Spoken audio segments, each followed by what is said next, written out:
एक किताब है तज़किरतुल वाइसी, जिस किताब के लेखक, जिसके मुसन्निफ, जिसके राइटर अल्लामा मोहम्मद जाफर कुरैशी, इस मीडिया की जो किताब तकरीबन 450 साल पहले लिखी गई। और उस किताब में जो बात लिखी गई वो उससे भी पहले की होगी। जो उस किताब में लिखी गई वो बात उससे भी पहले की होगी। 450 साल पहले किताब न लिखी गई तो लिखने वाला जो उसमें लिखा होगा उससे पहले ही की बात न लिखा होगा। तो अल्लामा मोहम्मद जाफर कुरैशी अपनी किताब में एक वाकया लिखते हैं। वो वाकया लिखते हैं कि एक बहुत बड़ा ताजिर था, सौदागर। ताजिर तो जानते हैं ना। अब वाकया इसलिए कह रहा हूं कि वाकया आमतौर से लोग किस्सा कहानी तो इतने छोटे छोटे बच्चे शाम को सोते वक्त जब तक जगे रहते माँ बाप से कहते कुछ किस्सा कहानी कहना, तो वो झूठे किस्से, एक राजा था एक रानी थी तो ऐसा होगा तो वैसा होगा, वो लड़का सुन करके 2 बार याद कर लेता। किस्सा कहानी की यह हकीकत होती। अब आपको देख करके मैंने भी फैसला किया एक वाकया सुनाओ, शायद कि लोगों के ज़हन के अंदर आ जाए। अल्लामा जाफर कुरैशी लिखते हैं कि एक बहुत बड़ा ताजिर था, बहुत बड़ा सौदागर था। कई शहरों में उसका कारोबार चल रहा था, उसका धंधा चल रहा था। मगर आगे लिखते हैं कि वो जितना बड़ा ताजिर था उससे भी बड़ा वो नबी का आशिक था, नबी का दीवाना था। वो साल भर खूब तिजारत करता था, खूब धंधा करता था, खूब कमाता था, मगर मिलादुन नबी का इंतजार करता था, उस तारीख का इंतजार करता था, उस घड़ी का, उस वक्त का इंतजार करता था जिस घड़ी के लिए बरेली के ताजेदार फरमाते हैं, जिस सुहानी घड़ी चमका तैबा का चांद, जिस सुहानी घड़ी चमका तैबा का चांद, उस दिल अफरोज साथ पे लाखों सलाम, उस वक्त का, उस तारीख का, उस महीने का इंतजार करता था। यानी नबी की मिलाद के वक्त का, मिलादुन नबी के टाइम का इंतजार करता था, उस टाइम का इंतजार करता था। वो जब टाइम आता था, जब वो तारीख आती थी मुसलमानों, जब वो महीना आता था, जब वो तारीख आती थी, तो ऐसी सूरत में मुसलमानों वो क्या करता था, मिलादुन नबी का जश्न मनाता था। जैसे सिराजुल खुतबा ने आज मिलादुन नबी की महफिल रचाई है, ये टेंट लगा दिया, लाइट का इंतजाम कर दिया, माइक का इंतजाम किया, ये अपनी औकात के एतबार से किए हैं। उसी तरह वो ताजिर जो बहुत बड़ा ताजिर था, मुसलमानों वह ताजिर भी मिलादुन नबी का जब महीना आता, जब वो तारीख आती, तो वो बहुत आला पैमाने पर मिलादुन नबी की महफिल रचाता था, इलाके के लोगों को दावत देता था, उम्दा से उम्दा खाने का इंतजाम करता था, बेहतरीन शीरनी का एहतमाम करता था, उलमा को बुलाता था नबी की मिलाद पढ़ने के लिए, नात खां को बुलाता था नबी की नात पढ़ने के लिए, और अपनी औकात के एतबार से गली कूचों को सजा दिया करता था, मोहल्ले को सजा दिया करता था। मुसलमानों वो बड़ी धूमधाम से आमदे सरकार का जश्न, खुशी मनाता, चरागा करता। अब आप बताइए, आपके गांव में किसी के मकान पर माइक लग जाए, उसके दरवाजे पे साउंड बॉक्स लग जाए, उसके दरवाजे पर इसी तरह से टेंट लग जाए, कुर्सियां लग जाए और डेक पे डेक चढ़ने लगे, खाना बनने लगे, तो जो जो देखेगा उसके दिमाग में कुछ सवाल नहीं ना पैदा होगा? सवाल नहीं ना होगा? होगा ना? जो देखेगा उसके दिमाग में ये बात आएगी, क्या है इसके बाद, क्या है? लड़के की शादी तो नहीं है, लड़की की शादी तो नहीं है, ये क्या मना रहा है? इतना टेक चढ़ा हुआ है इस महंगाई के जमाने में, जबकि कमर तोड़ महंगाई है। ये लाइट, ये माइक, इतने लोगों के खाने का इंतजाम, अक्ल कह रही है कि इस पर तो इसकी मोटी रकम खर्च हो रही होगी।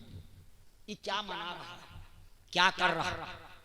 जब इसी तरह धूमधाम से वो आमदे सरकार का जश्न मनाता, चरागा करता, खुशियां मनाता, मिलाद की महफिल रचाता और इलाके भर के लोगों को दावत दे करके उम्दा से उम्दा खाने का इंतजाम करता, मिलाद पढ़ने वालों को बुलाता, नबी की नात पढ़ने वालों को बुलाता। जैसे कि आपके मौलाना साहब ने इस काम को किया, ये तो कहिए क्या इनका कमाल है कि इस महीने में लोग ढूंढा करते हैं, मगर ये इनका अखलाक है कि इतने लोग आए इनके बुलाने पर कि सिर्फ एक रात का नहीं, अगर ये हफ्तों भर का प्रोग्राम चले तो बोलने वालों की कमी नहीं होती और नात पढ़ने वालों की कमी नहीं होती, मगर इतना साथ करने पे सुनने वालों की कमी पड़ गई, सुनाने वाले कम नहीं पड़े। आप थक गए, मगर इन्होंने इतना बुला दिया कि इन्होंने समझा दिया आपको और गांव के लोगों को, तू सुनने को तो पहले तैयार हो जाओ, मैं इतने लोगों को बुला सकता हूँ कि एक रात नहीं तू 4 रात सुनने को तैयार होगा तो इतने लोग मेरे कहने पे आ सकते।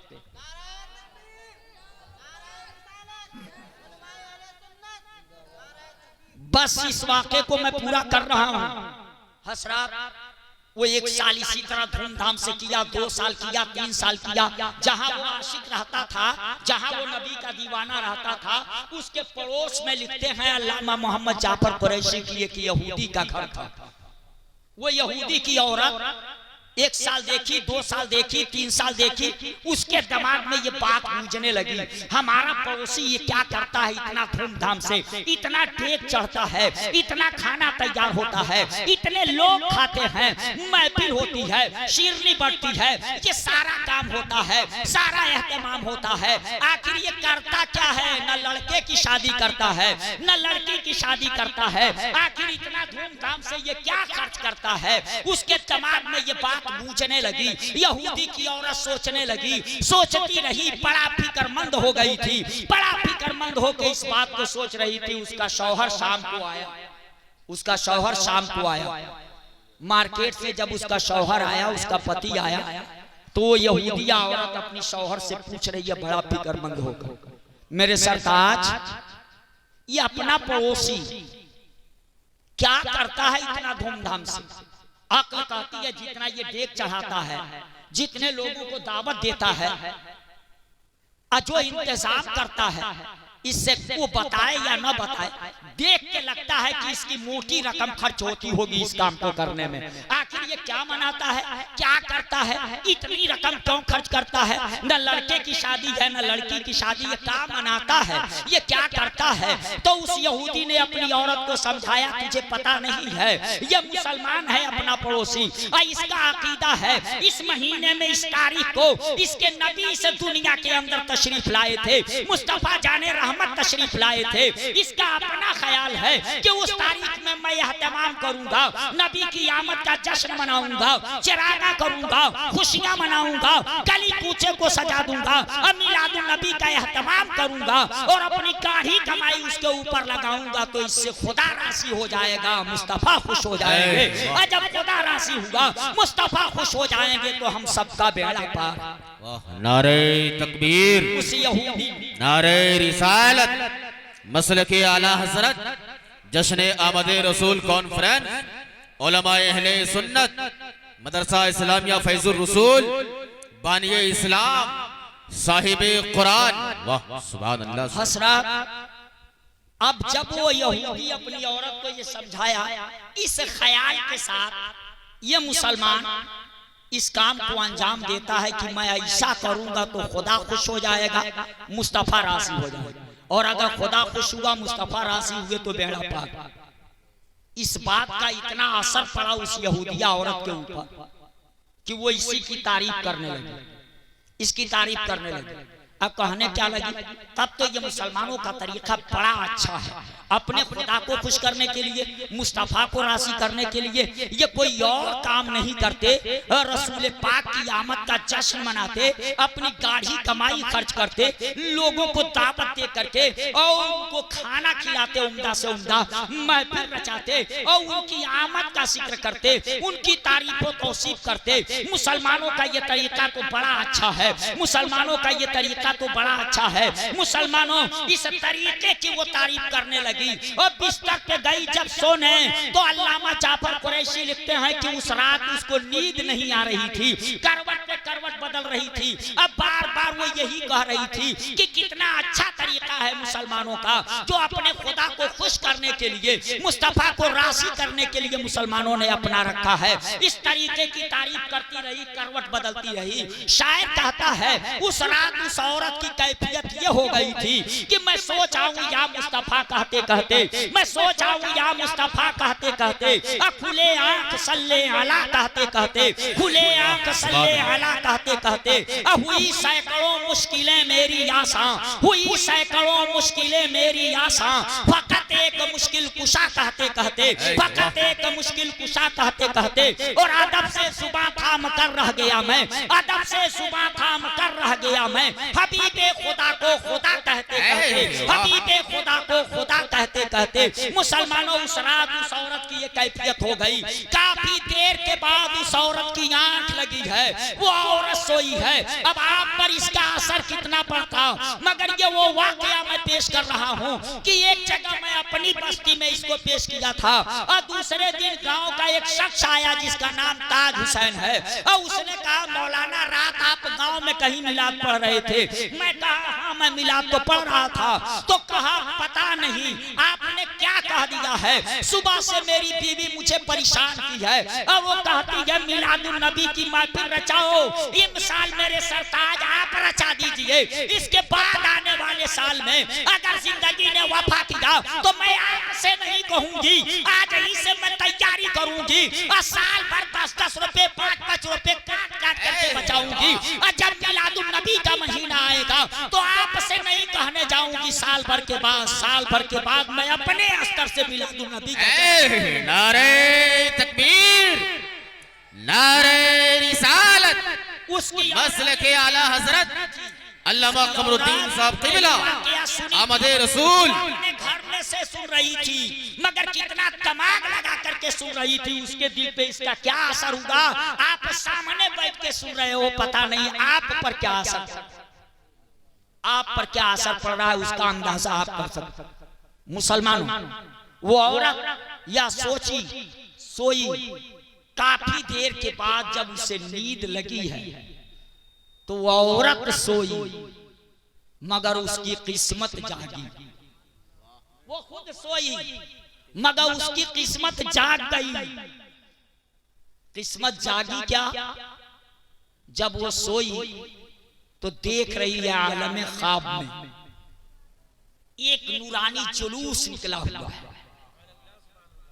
वो नूरानी चेहरे वाले लोग और उसमें आगे आगे जो चल रहे हैं उनके चेहरे का ये आलम है। जिस गली की तरफ अपना चेहरा करते गलियां रोशन हो जाती, जिस गली से गुजर जाते वो गलियां मुअत्तर हो जाती।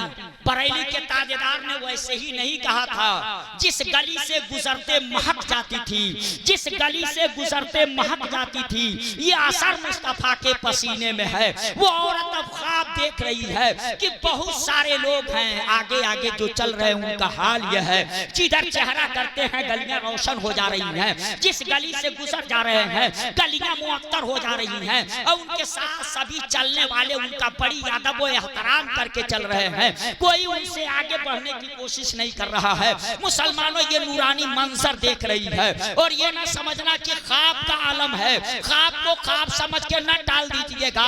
आज मुसलमानों कितना समाना गुजर गया। आज तक मुसलमान साल में 3 दिन जो कुर्बानी करता है वो कुर्बानी का हुक्म इब्राहिम अलैहिस्सलाम को ख्वाब ही में दिया गया था।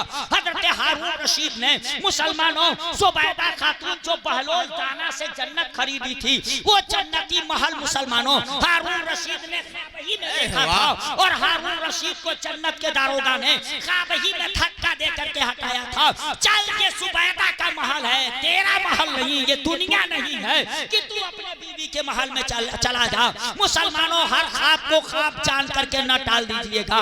जरा आप अंदाजा लगाओ, सोच लो अब क्या ख्वाब देख रही है। ये नूरानी मंजर है, ये नूरानी समा है, देख रही है और खुश हो रही है, मचल रही है ख्वाब। ये नूरानी जमात उसके घर के बगल से होकर के गई। वो इंसान जो मिलादुन नबी का जश्न मनाता था, खुशियां करता था, अपनी गाढ़ी कमाई लगाता था, वहीं ये पूरी जमात गई। खुदा करे कि आज सिराजुल खुतबा ने आमद सरकार की खुशी में ये महफिल रचाई। जैसे वहां आका तशरीफ ले गए वैसे आका यहाँ तशरीफ लाए। हम देखें या ना देखें, शायद कहता है या रसूल अल्लाह, सुना है आप हर आशिक के घर तशरीफ लाते हैं, सुना है आप हर आशिक के घर तशरीफ लाते हैं, मेरी महफिल भी हो जाए चिरागा या रसूल अल्लाह, मेरी महफिल भी हो जाए चिरागा या रसूल अल्लाह। वहीं ये जमात गई, थोड़ी देर रुके, उसके बाद फिर पलटे, फिर उसी गली से होकर के जाने लगे।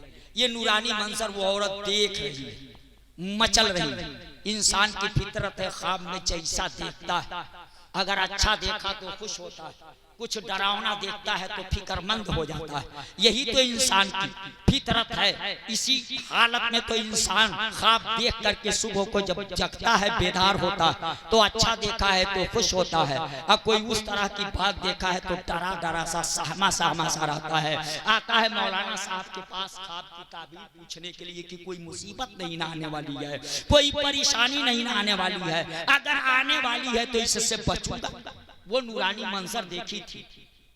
अब ये जमात अब वहां से जब पलट करके जाने लगी उस गली से, तो वो लिखते हैं अल्लामा मोहम्मद जाफर कुरैशी कि देख देख करके ये औरत मचल रही थी और लोग गुजर रहे थे, वो जमात गुजर रही थी, जुलूस वाले लोग आगे बढ़ रहे थे। जब उसमें से सब लोग आगे बढ़ गए, एक दो बुजुर्ग पीछे रह गए, तो इस औरत को रहा नहीं गया, बेताबी में ख्वाब ही के आलम में जाके एक बुजुर्ग को पकड़ लेती है। वो कहती है मुझे एक बात बता दीजिए, वो आगे आगे जो जा रहे हैं नूरानी चेहरे वाले, वो आगे आगे जो जा रहे हैं काली काली सुल्फों वाले, वो कौन है? मुझको इतना तो बता दीजिए, आज तक मेरी आंखों ने तो ऐसा देखा नहीं। मैंने कहा अरे तू कैसे देखेगी, जब जिब्रील अमीन नहीं देख सके थे तो तू कैसे देखेगी?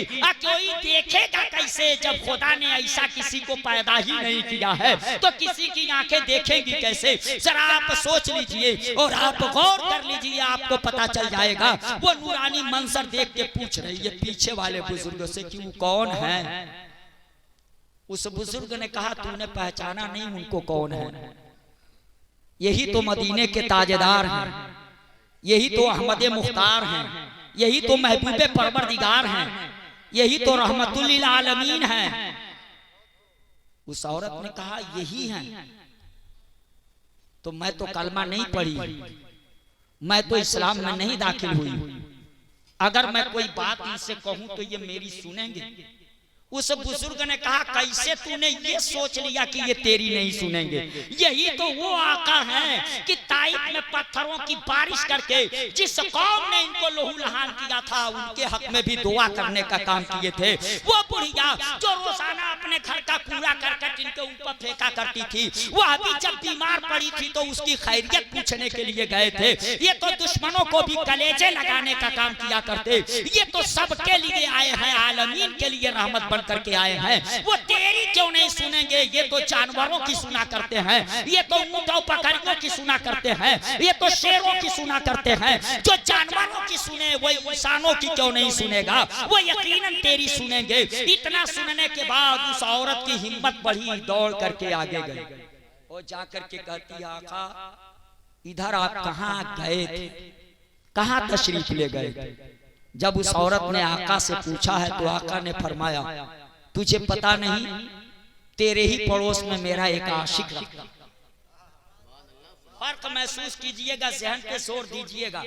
हम पूरी जिंदगी कहें कि हम नबी के आशिक हैं, आप पूरी जिंदगी कहो कि हम नबी के आशिक, इसमें और आका कभी एक मर्तबा कह दें कि फला मेरा आशिक है, फला मेरा दीवाना है, इसमें जानते हो कितना फर्क है? आपको ये फर्क नहीं मालूम होगा। ये फर्क अगर मालूम हुआ था तो खलीफा तोयम उमर फारूक आजम को मालूम हुआ था। उमर फारूक आजम से जाकर के पूछो, उमर फारूक आजम हसास दुनिया के सबसे बड़े हाकिम, सबसे बड़े हाकिम खलीफतुल मुस्लिमीन, उससे बड़ा कोई हाकिम नहीं होता। सबसे बड़े हाकिम थे खलीफतुल मुस्लिमीन के उमर फारूक आज़म, इतने बड़े हाकिम होते हुए उनका लड़का था और नबी का नवासा जिसे दुनिया हुसैन कहती है, मुसलमानों वो हुसैन, दोनों का बचपना था। अब बात आपस में होते जाते तू मैं बात यहाँ तक आ गई कि इमाम हुसैन ने कह दिया खलीफा दोयम उमर फारूक आज़म के बेटे से हमसे बढ़ बढ़ करके बातें न करना, तो उसी उमर का बेटा है जो उमर मेरे नाना के गुलाम है। इतना सुनना था खलीफतुल मुस्लिमीन के बेटे को लगा कि इसने मेरी तौहीन की है, मेरा बाप इतना बड़ा हाकिम है, मैं खलीफतुल मुस्लिमीन का बेटा हूँ और हुसैन कह रहे हैं तो उसी उमर का बेटा है जो उमर मेरे नाना के गुलाम है। सोचा उमर फारूक आज़म के साहबजादे ने की ये शिकायत अब्बा तक पहुंचाऊंगा, अब्बा हाकिम वक्त है, हुसैन को सजा दी जाए। इस ख्याल के साथ वो बच्चा गया उमर फारूक आज़म के पास और जाकर के कहा, हुसैन ने इस तरह कहा कि तू उसी उमर का बेटा जो उमर मेरे नाना के गुलाम। उमर फारूक आज़म ने कहा, हुसैन ने ऐसा कहा? तो हाँ ऐसा कहा, मैं झूठ नहीं बोल रहा। तो क्या हुसैन इसे लिख करके दे देंगे? कहा हाँ, हुसैन झूठ नहीं बोल सकता और वो अपनी बात बदलेंगे नहीं, जब कहे हैं तो वो लिख के दे भी सकते हैं। उमर फारूक आज़म ने कहा जाओ लिखवा। बेटा फिर पलटा, इस सोच के साथ पलटा था कि वो तो लिख ही देंगे, और जब लिख देंगे तो ला करके दूंगा तो अब्बा को यकीन हो जाएगा कि मैं झूठ नहीं बोला, सही में उन्होंने ऐसी गलती की है और इस तरह की बात कही है, तब उनको अब्बा सजा देंगे हाकिम वक्त। बेटा वापस हुआ, गया इमाम हुसैन के पास, कहा जो आपने कहा है क्या उसको लिख के दे सकते हैं? इमाम हुसैन ने कहा एक मर्तबा नहीं कहो 100 मर्तबा लिख के कि तू उसी उमर का बेटा है जो उमर मेरे नाना के गुलाम। कागज कलम लिया, लिख करके दे दिया।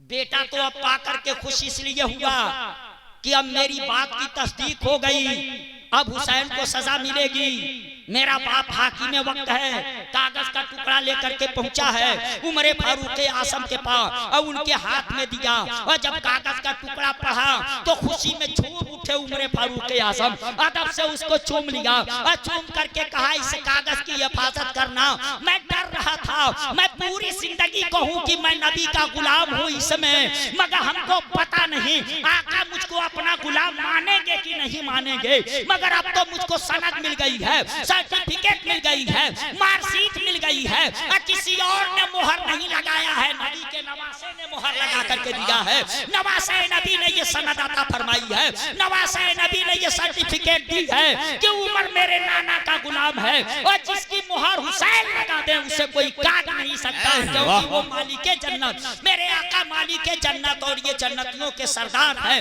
बकौल आका के अल हसन वल हुसैन सैयदा शबाब अहल जन्नत, हसन और हुसैन ये दोनों जन्नती जवानों के सरदार हैं। उमर फारूक आज़म क्या समझे कि हुसैन कहे हैं कि मेरे नाना का गुलाम है, अब हमको सनद मिल गई। रोजाना कहूं कि मैं नबी का आशिक हूं, इसमें नबी किसी को कह दें कि फला मेरा आशिक। ख्वाब में उस औरत ने पूछा आप कहाँ गए थे? तो आका ने क्या कहा, तेरे पड़ोस में मेरा एक आशिक रहता। आका ने किसको अपना आशिक कहा, किसको अपना दीवाना कहा? जो साल भर तजारत करता और कमाता था और मिलादुन नबी का जश्न मनाता तो खूब खर्च करता था।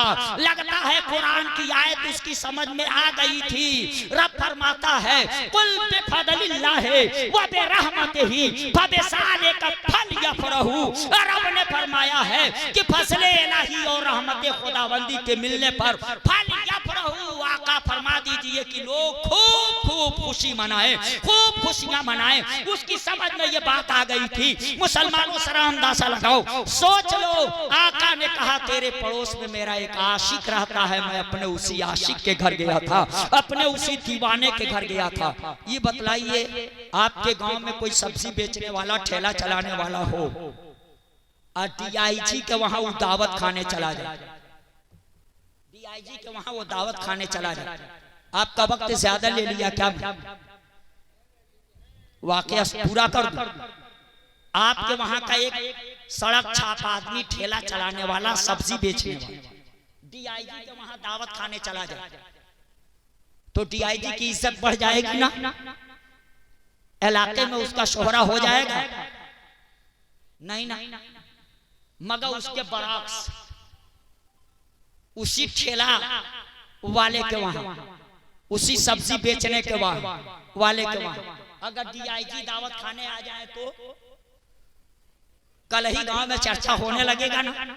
यार गांव के लोग, इलाके के लोग उसको समझते थे कि ये सब्जी फरोश है, ठेला चलाता है, मूंगफली बेचता है, मगर इसकी पहुंच तो ऐसी है कि इसके वहां आईजी और डीआईजी दावत खाने आया करते हैं और ये जमाना है source is force and money is power. ये सोर्स और फोर्स का जमाना है, इसकी पकड़ तो बड़ी लंबी है। इसके वहां आईजी और डीआईजी दावत खाया करते हैं। अब इलाके भर के लोग उससे डरने लगेंगे, उसकी इज्जत करने लगेंगे, उसका कद बढ़ जाएगा इलाके में कि इसको साधारण न समझना, सड़क छाप न समझना, सिर्फ ठेला वाला न समझना, इसकी पकड़ बड़ी ऊंची है। आईजी डीआईजी इसके घर दावत खाने।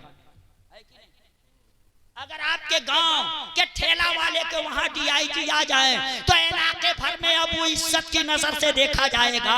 भला बताओ वो कितना मुकद्दर वाला होगा जिस मुकद्दर वाले के वहां आईजी और डीआईजी नहीं, मंत्री और संतरी नहीं, रब के महबूब तशरीफ लाए, मुस्तफा जाने रहमत तशरीफ लाए, उसके मुकद्दर का क्या कहना, उसके नसीबे का क्या कहना। आका ने उस औरत से कहा तेरे पड़ोस में मेरा एक आशिक रहता है, मैं उसी आशिक के घर गया था, अपने उसी दीवाने के घर गया था। मुसलमानों सरा अंदाजा लगा लेना, सोच लेना ये औरत जब इतना सुनती है तो कहती आप जैसा करीम आका तो मैं नहीं देखा, जो अपने गुलामों के घर जाकर के गुलामों की इज्जत बढ़ा देता हो, गुलामों की इज्जत में चार चांद लगा देता हो। ऐसा मेहरबान आका, ऐसा करीम आका तो मैंने अपनी आंखों से देखा नहीं। मुसलमानों वो औरत इतना कहती है, वो कहती है हमको भी अपनी गुलामी में ले लीजिए, हमको भी कलमा पढ़ा दीजिए और हमको भी कलमा पढ़ा के दाखिले इस्लाम कर दीजिए। पैगंबर इस्लाम ने उसको कलमा पढ़ाया है, ख्वाब में आका से वो कलमा पढ़ी है। ख्वाब ही में उस औरत ने तय कर लिया है कि जैसे मेरा पड़ोसी नबी की आमद का जश्न मनाता, आमदे रसूल की खुशी मनाता, मिलाद की महफिल रचाता और ऐसे मौके पे अपनी गाड़ी कमाई खर्च करता, वो तो मेरा पड़ोसी अपनी औकात के एतबार से खर्च करता, मैं भी अपनी हैसियत के एतबार से आमदे रसूल का जश्न मनाऊंगी, मैं भी चरागा करूंगी, मैं भी लोगों को दावतें दूंगी, मैं भी मिलाद की महफिल रचाऊंगी। रात ही में उस औरत ने ये तय कर लिया और जब सुबह को बेदार हुई तो मैं कहा ना रात में आदमी अच्छा देख ले तो सुबह होता है, उठता है, बेदार होता है तो बड़ा खुश होता है। और कोई डरावना ख्वाब देख ले तो सुबह को उठता है तो डरा डरा सारा होता है। कोई परेशानी तो नहीं आएगी, कोई मुसीबत तो नहीं आएगी। ये सुबह को बेदार हुई है, जब सुबह को बेदार हुई तो आज मारे खुशी के फूले नहीं समा रही है, कभी अंदर जा रही है, कभी बाहर आ रही है, सफाई सुथराई में लगी हुई है। उसका शौहर जो शाम को मार्केट से आया था तो अपनी औरत को बड़ा फिक्रमंद पाया था, बड़ा मायूस पाया था। ये फिक्रमंद होकर के पूछी थी मेरे सरताज ये अपना पड़ोसी इतना धूमधाम से क्या करता है, इतनी मोटी रकम क्यों खर्च करता है। जब अपनी बीवी की खुशी देखा तो उसको रहा नहीं गया। शाम को तो बीवी पूछी थी कि ये पड़ोसी क्या करता है, मगर सुबह को बीवी की खुशी देख करके शौहर पूछ रहा है मेरी शरीके हयात शाम को तो इतना खुश नजर नहीं आ रही थी, क्या तूने देख लिया है रात में कि सुबह को बेदार हुई हो तब से तेरी खुशी की कोई इंतहा नहीं, मारे खुशी के फूले नहीं समा रही, क्या देख लिया। उस औरत ने कहा मैं क्या बताऊं कि मैंने क्या देख लिया।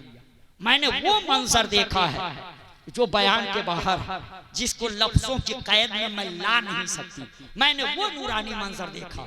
शौहर ने कहा अरे कुछ तो बयान करो, कुछ तो बताओ। तो उस औरत ने जो बताया वो क्या बताया कि मैंने क्या देखा है, उसको एक शायर सिल के नज्म में पिरो करके वो बयान करता है कि उस औरत ने बयान किया कि मैंने क्या देखा है। तो शायर कहता है जो ख्याल आया तो ख्वाब में वो जमाल अपना दिखा गए, जो ख्याल आया तो ख्वाब में वो जमाल अपना दिखा गए। और वो महक महक थी लिबास में कि सारा मका बसा गए, वो महक महक थी लिबास में कि सारा मका बसा गए। हमें दागे गम से छुड़ा गए, हमें जलवा अपना दिखा गए। वो नबी ये रहमत दिल रुबा मेरी बिगड़ी सभी बना गए, वो नबी नबी ये रहमत दिल रुबा मेरी बिगड़ी सभी बना गए। ये हलीमा राज खुला नहीं, ये मकामे चुंगो चेरा नहीं, ये हलीमा राज खुला नहीं, ये मकामे चुंगो चेरा नहीं। तू खुदा से पूछो कौन थे तेरी बकरियां जो चरा गए, तू खुदा से पूछो कौन थे तेरी बकरियां जो चरा गए। मुसलमानों, उसने अपनी शौहर को जब इतना बताया और कहा मैंने वो नूरानी मंजर देखा है और रात ही से मैंने तय कर लिया है कि मैं भी आमदे सरकार की महफिल रचाऊंगी, जश्न मनाऊंगी, चिरागा करूंगी, उसी के लिए सफाई सुथराई में लगी। उसके शौहर ने कहा तू अकेले इस काम को क्यों करोगे, चलो हम दोनों मिलकर के इस काम को अंजाम देते हैं, दोनों मिलकर ये काम करेंगे, नबी की आमद का जश्न मनाएंगे, चलो दोनों मिलकर के इस काम को अंजाम देते। औरत ने कहा तू काहे को इस काम को कर, अरे मैं तो कलमा पढ़ लिया हूं, मैं तो दाखिले इस्लाम हो गई हूं, इसलिए मैं मिलादुन नबी की महफिल रचाऊंगी, आका के आमद की जश्न मनाऊंगी, तू काहे को इसमें शामिल होने जाए, तू तो इस्लाम में दाखिल नहीं हुआ। इतना सुनना था। उसके शौहर ने कहा खामोश, अब इसके बाद कभी न कहना कि मैं इस्लाम में दाखिल नहीं हुआ। सन जब मदीने के ताजदार तुझे कलमा पढ़ा रहे थे तो तू मुझे नहीं देख रही थी, मगर मैं तुझे देख रहा था कि तू कलमा पढ़ रही है और आका तुझको कलमा पढ़ा रहे हैं। और जब तुझे कलमा पढ़ा दिए, जब कलमा पढ़ा के आका आगे बढ़े तो मुझको रहा नहीं गया, मैं भी दौड़ करके आगे गया और आका से जा करके मिला, कहा मेरे आका आपने बीबी को कलमा पढ़ा दिया है, दाखिले इस्लाम कर लिया हो, मुझको छोड़ करके चले जा रहे हैं, मुझको भी कलमा पढ़ा दीजिए। तो आका ने मुझको भी कलमा पढ़ाया। फर्क यह है कि जब तू पढ़ रही थी तो मैं देख रहा था, मगर जब मैं पढ़ रहा था तो तू नहीं देख रही थी। कलमा तू भी पढ़ चुकी है, कलमा मैं भी पढ़ चुका हूँ, चलो हम दोनों मिल करके आका की आमद का जश्न मनाएंगे, चिरागा करेंगे। पता चला जो अकीदत के साथ, मोहब्बत के साथ आमद सरकार की खुशी मनाता है और अपनी गाढ़ी कमाई लगाता है, और मुसलमानों अदब के साथ, एहतराम के साथ, मोहब्बत के साथ, अकीदत के साथ जो नबी की आमद की खुशी मनाता है और मिलादुन नबी का जश्न मनाता है, गोया वो मदीने के ताजदार को अपने घर बुलाने का काम करता है। आका करम फरमाए उसके घर तशरीफ लाए तो उसके नसीबे का क्या कहना। यही काम तो किया है, यहाँ बुलाने का काम, और किसी के घर का होता तो कुछ नहीं, मगर तो ये मिलाद की महफिल भी रसूलुल्लाह के घर के अंदर है, इसलिए हमको लग रहा है कि आका इसमें जरूर तशरीफ लाए हैं। यह और बात है कि हमारी आंखों में वो बीनाई नहीं कि हम आका को देख सकें, हमारी निगाहों के अंदर वो ताकत नहीं। आप मुकद्दर के सिकंदर हो मुसलमानों की, आप ऐसी महफिल को रचाए हो और रचाने वाले का आप लोगों ने साथ दिया है और अभी तक बैठ करके अपनी बेदारी का आप लोग सबूत दे रहे हैं। अल्लाह रब्बुल इज्जत से दुआ है कि रब्बे कायनात आपका आना, आपका बैठना, हम लोगों का सुनाना, आप लोगों का सुनना कबूल फरमाए। इतनी देर तक जो मैं बोला, इंसान होने के नाते, कम इल्म होने के नाते, अगर आमदन या सहवान मुझसे कोई लफ्ज़ खता हुई तो परवरदिगारे आलम तेरे उसी महबूब जिसकी आमद का जश्न दुनिया मना रही है, हम भी मना रहे हैं, उसी आका का वास्ता है। मौला ताला उन खताओं को माफ फरमा, गैब से हमारी उन गलतियों की तू इस्लाह फरमा। अस्तगफिरुल्लाह रब्बी मिन कुल्li ज़ंबिन व तुबु अलैहि। अस्सलामु अलैकुम व रहमतुल्लाहि व बरकातहू।